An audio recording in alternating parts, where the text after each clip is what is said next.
they are in some bother around. This is the first time that COVID has actually got into Ivanhoe itself, so there is a bit of anxiety there.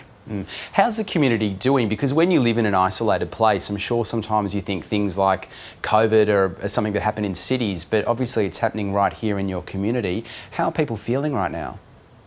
Yeah, there's been, like I said before, there's a bit of anxiety there, especially in the community, and who's actually got COVID, and how far is it actually going to spread throughout the community, and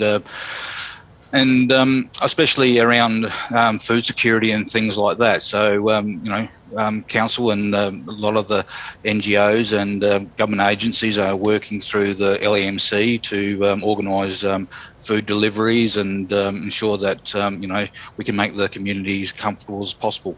And how's the local health system faring, and how prepared is it for people who get potentially quite sick? Yeah, look, I suppose we went through Wilcannia some 8 to 10 weeks ago, and the LMC has taken a lot away from that in learnings, how we deal with an outbreak in small and remote communities. So we're pretty well on the front foot at this stage in organising, like I said, food and other things, example is accommodation. We're about to roll out 6 to 10 camper vans to go into Ivanhoe, and they'll be used for people who want to isolate, or for staff who need accommodation. And if people get really sick, will they need to be airlifted out of Ivanhoe, or is the medical system there able to cope with that? That's correct. Ivanhoe Medical Centre is just that, a medical centre. It's not actually a hospital. So if anyone does get really sick, they'll need to be airlifted out to a major centre. And just describe Ivanhoe to people. I'm sure there's probably a lot of people that have never been there. How would you describe the town itself to people who haven't seen it? Yeah, so Ivanhoe has a population of 250 people. I suppose about 25-30% is Indigenous community.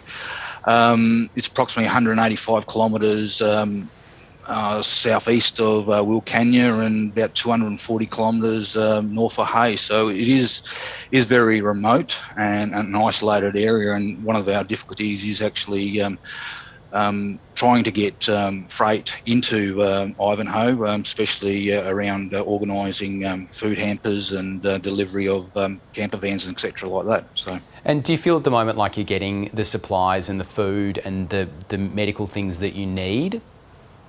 Yeah, most definitely. Look, tonight